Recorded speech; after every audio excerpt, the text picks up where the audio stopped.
성경 안에는 엄청난 규모의 일들이 나오기도 하지만 굉장히 은밀한 곳에서 이루어지는 대화들도 기록이 되어 있습니다.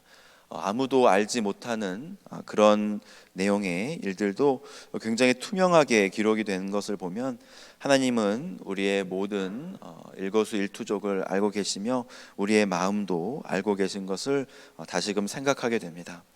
드고아 여인은 지혜로운 여인이었고 연기를 참 잘하는 여인이었습니다. 요즘 말로 하면 몰래카메라를 이제 찍으면서 그것도 왕 앞에서 눈 하나 깜빡이지 않고 입에 침도 바르지 않고 이야기를 잘합니다. 그런데 그녀가 왕 앞에서 이렇게 목숨을 걸고 연기를 하게 된 데에는 이유가 있었습니다. 그녀 스스로 다윗을 속이고 자기의 이득을 얻으려고 한 행위가 아니었습니다.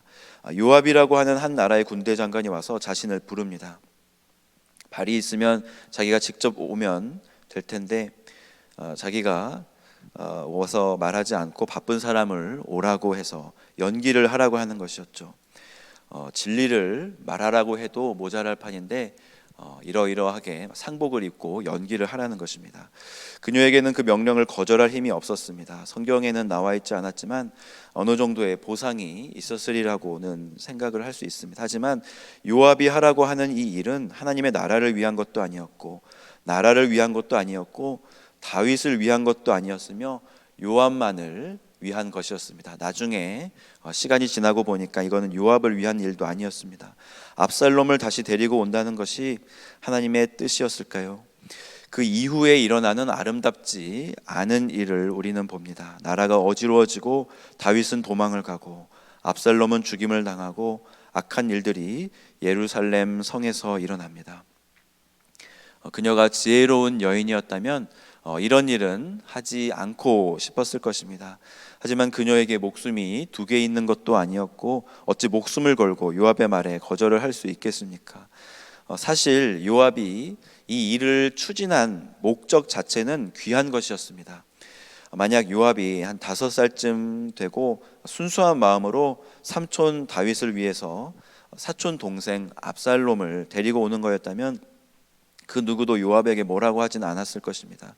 그리고 그가 그 일을 추진하는 방법에 있어서도 어느 정도의 규칙과 원칙이 있었습니다. 하지만 그의 일은 악했습니다.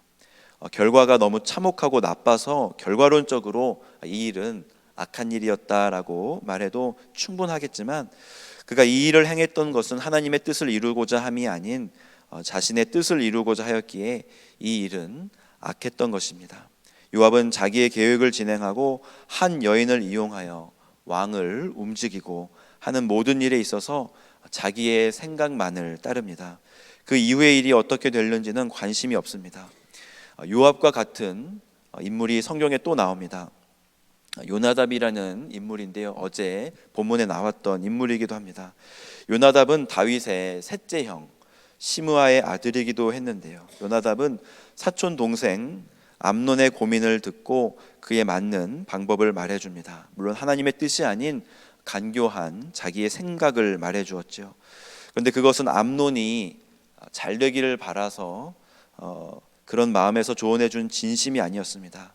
나중에 압살롬이 암논에 대한 적의가 있는 것을 알았음에도 불구하고 그것을 암논에게 이야기해주지 않았습니다.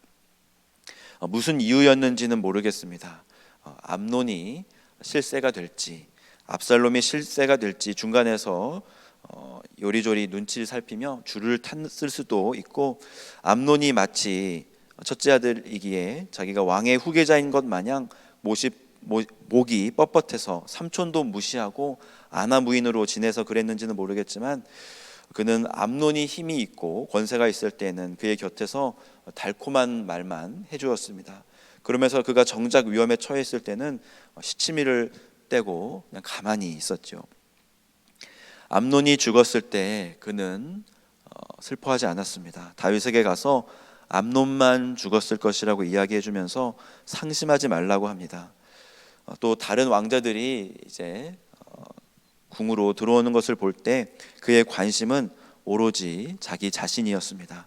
슬픔을 당한 다윗에게 한다는 말이 당신의 종이, 그러니까 내가 내가 말한 대로 이루어졌다고 자랑스럽게 이야기합니다. 요압은 자신의 힘을 가지고 자신의 일을 추진해 갑니다. 그가 드고와 여인에게 준 말이 오늘 본문에 기록되어 있습니다. 그 이야기의 내용이 마치 창세기에 나오는 가인의 살인 사건과 비슷합니다. 가인이 자신의 동생 아벨을 죽이고 난 후에 하나님께 호소하는 내용도 비슷합니다. 드고와 여인의 말은 이러합니다. 두 형제가 있었는데 들판에서 둘만 있을 때 형이 동생을 죽입니다.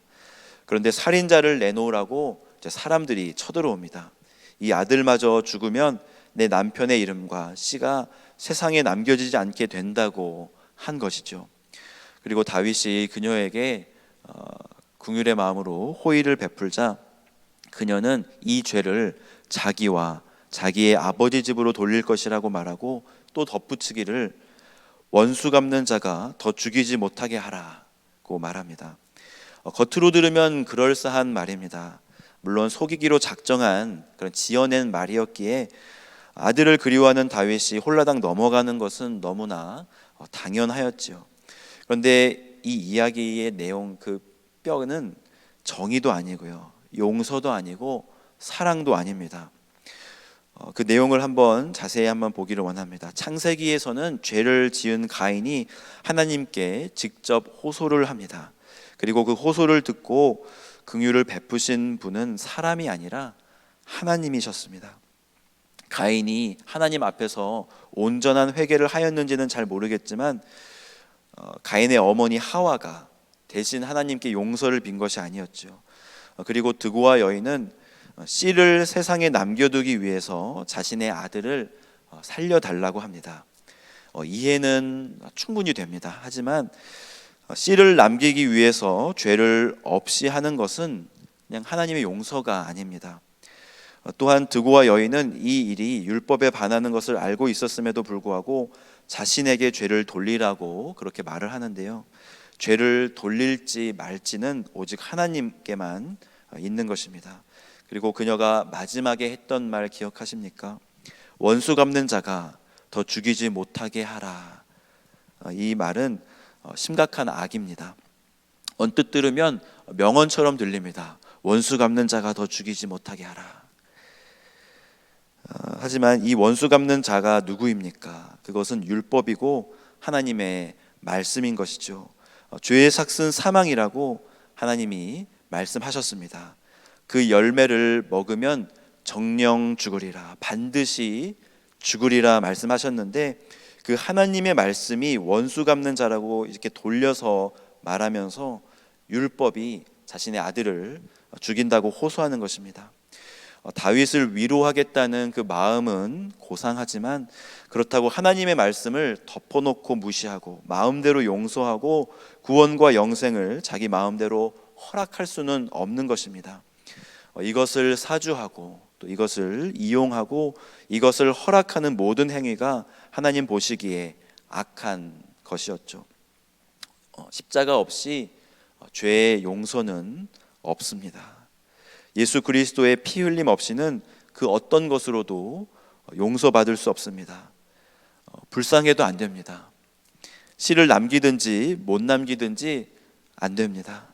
어머니도 자녀의 죄를 대신할 수 없습니다. 죄의 삭시 어떻게 사망이냐고, 너무 가혹한 형벌 아니냐고 하나님께 따져도 안 됩니다. 요압이 드고와 여인의 입에 넣어준 말은 하나님의 뜻이 아니었고 진리의 말씀도 아니었던 것입니다. 그 말은 선지자의 말이 아니라 거짓 선지자의 말이었습니다. 우리가 아무리 정에 이끌린다고 해도 거짓 선지자의 말을 들어서는 안 됩니다. 회개 없이는 구원이 없고요, 십자가 없이는 영생이 없음을 늘 기억하며 오늘도 다시 주님의 십자가 앞에 나아가 그 사랑을, 그 은혜를 묵상하며 또 주님의 은혜 안에 거하시기를 주님의 이름으로 축복합니다. 이 시간 말씀을 놓고 함께 기도하며 나가겠습니다. 우리